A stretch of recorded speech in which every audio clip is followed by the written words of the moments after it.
All right, folks, for more on this, let's bring in Alex Gray, former National Security Council Chief of Staff. Alex, the plot always thickens when it comes to Iran. We always come down to these sort of moments of truth. I heard from a friend today in Israel, they're calling up soldiers. And so a very, very tense situation. Where do you see this going from here? Well, thanks, Charles. I think what we're seeing is the typical Iranian playbook, right? The secretary alluded to it.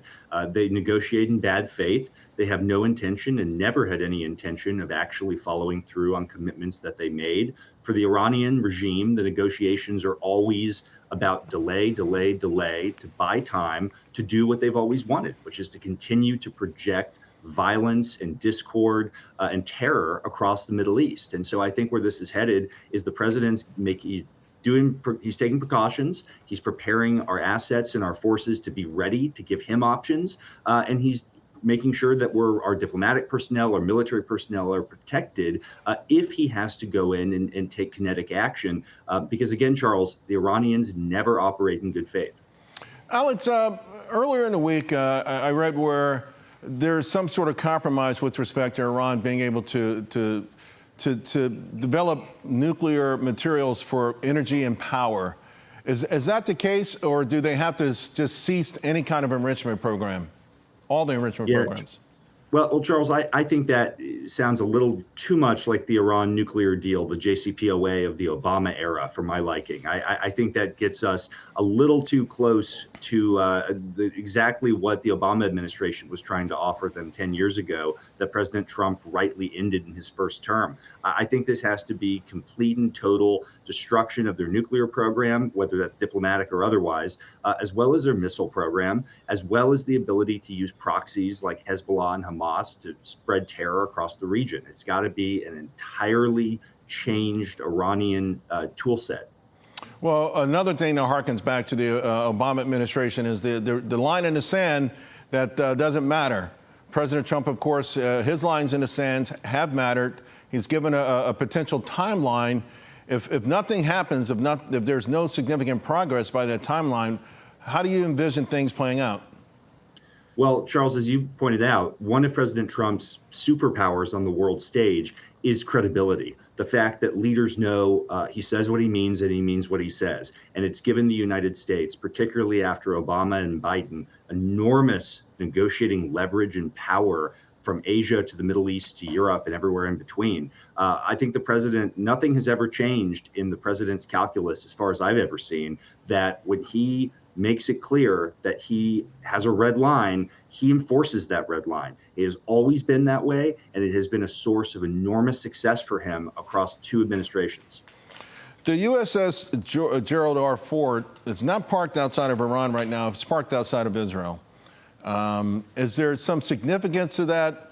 We know that Israel is also very serious about this being the moment of truth where Iran finally is mitigated. Its potential to create more havoc for the lives of Israeli citizens is finally nipped in the bud.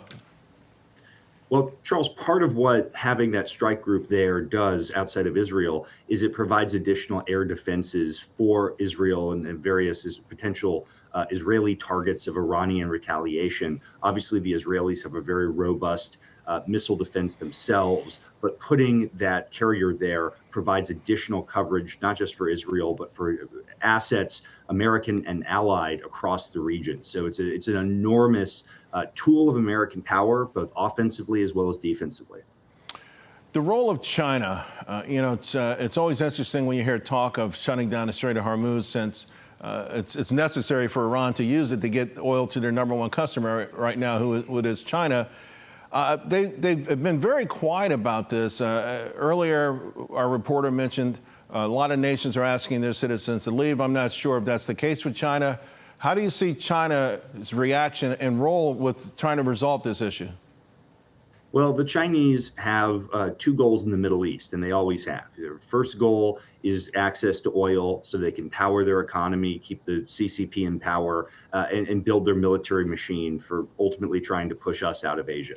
Their second goal in the Middle East is to undermine American influence. And they do anything they can, regardless of whether it's with Shiite Iran or the Sunni states of the Gulf. Their goal is always to try and displace the United States and create conflict and confusion in the region. They have worked with Iran as a partner for a very long time, and there's a great deal of overlap with Iran and China on all sorts of both economic and strategic levels. So China, I have no doubt, will continue to be a malign and unhelpful presence in the Middle East for the foreseeable future. A few weeks ago, there was a lot of hope that this would be the chance for the Iranian people to break free of the mullahs, and we haven't heard a lot in the last week or so about this part of the story. Is there still a possibility? I know that that our administration is not going to push for regime change, but by the same token, President Trump has expressed support for the Iranian people. Yeah, Charles, I think the president's very successfully walking a tightrope on this. You know, I think every American shares the aspirations of the Iranian people that they should live in freedom. They should not be oppressed for another 45 years.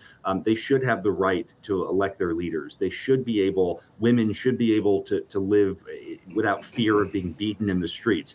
But at the same time, the president is very strategic about what is the core American interest at stake, right? And the core American interest here is the missile program, the nuclear program, and the proxies. And I think he's very carefully both affirming that we support the aspirations of the Iranian people, and they have to do it themselves. They have to find the capability and the will to go and to reclaim their country. We want to stand with them, but we have to have a focus on our own interests at the same time. Alex Gray, thank you very much. Appreciate it.